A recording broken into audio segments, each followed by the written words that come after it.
Qarzdorlik bu bizni tashqarida ko'rib turgan qarzdorlik, buni asosi ichkarida bo'ladi. Qalbingizda uni yetiladigan, uni tayyorlanadigan jarayoni qalbda kechadi. Ya'ni vijdoningizni oldidagi qarzdorligingiz doim ichkarida o'zingizni nimadangadir qarzman deb o'ylaysiz. Onam oldida farzand bo'lib qarzimni ado eta olmadim. Farzandlarim oldida yaxshi ona bo'lib qarzimni ado eta olmadim. Qazo bo'lgan namozlarim bor. Men bundan qarzim bor. Men bu ishimni qila olmadim.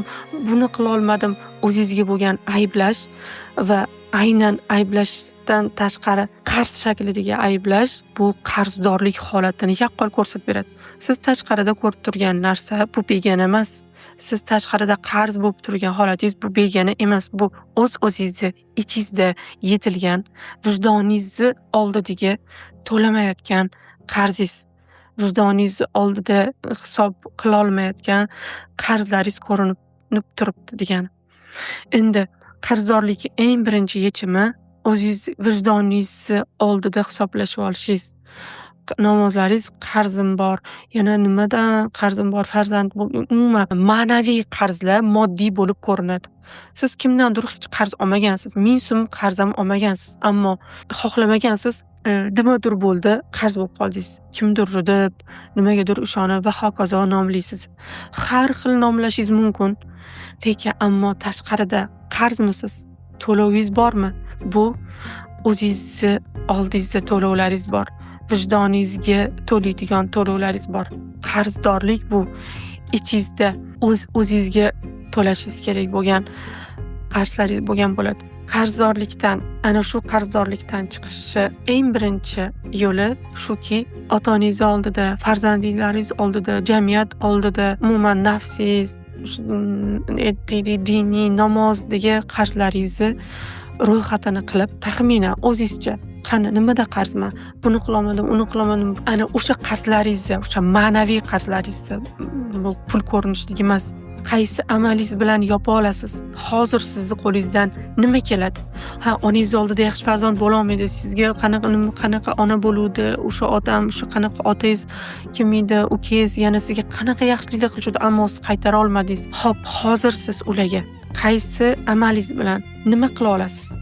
Balki shunaqangi alohida ular uchun shunday bir ibodat qilib, farzand bo'lib ota-onamni duo qilishi atilabdan boshqa hech narsa so'ramasdan Allohdan hozir mana shu borib tahorat olib, ota-onamni shunaqangi Allohdan ularga buni so'rayman, uni so'rayman, shunaqa bir chin dilingizdan ularga shunday ne'matlar so'rab bera olarsiz.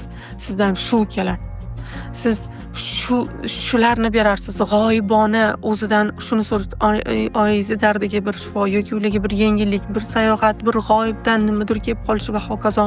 Shunaqa qalbingizdan so'rab berarsiz. Yana farzandlaringizga yoki umuman sizni qo'lingizdan hozir shu keladi. Balki sizni qo'lingizdan borib bir axlat tozalash kerak. Balki siz hozir ma'naviy, mana jismoniy deylik, sizdan pul nimadir sarflanmaydigan holda bir ko'cha tozalovchini 1 soatlik ishini qo'lidan olish kelar. Siz o'sha mehnatingiz orqali qaysidir qarzingiz yechiladi. Vijdoningizni oldidagi qarzdorligingiz tozalanar.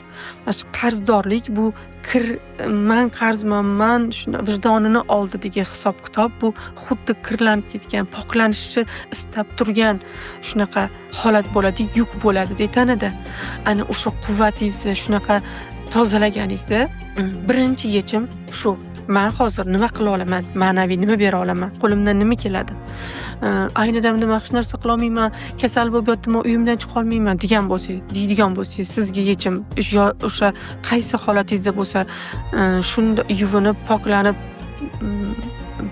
bir chin dilingizdan o'zingiz bilgan suralarni o'qib ketidan o'sha ularga shunday ne'matlar so'rarsiz. Shu kimni oldida qarzman deb o'ylasangiz, kimni oldida yaxshi, kimdir bo'la olmadim, turmush o'rtog'ingiz oldidami, ota-onangizmi yoki yana yaqinlaringizmi, kimni oldida.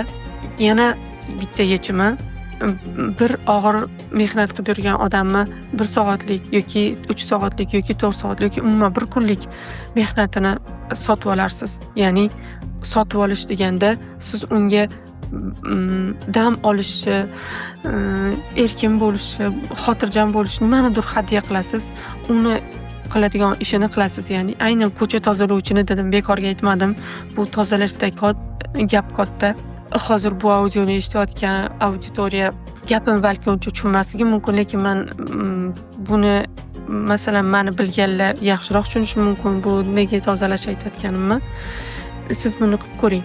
Qarzdorman deb hisoblayotganlar, o'zini qarzdorman yoki qarzga botib ketganman degan hisoblayotganlar bitta qilib ko'rganingizdan keyin mana shuni haqiqatan ham yechimga chiqmoqchiman, hamma narsaga tayyorman. Meni qarz yo'llarim, to'lashlarim shunaqa ochilib ketsin, tezroq qarzlarimdan qutulib oson shu yengillikka kelay deyishni xohlayotganlar ko'rganingizdan keyin albatta natijalaringiz bilan bo'lishingizga ishonchim komil inshaalloh.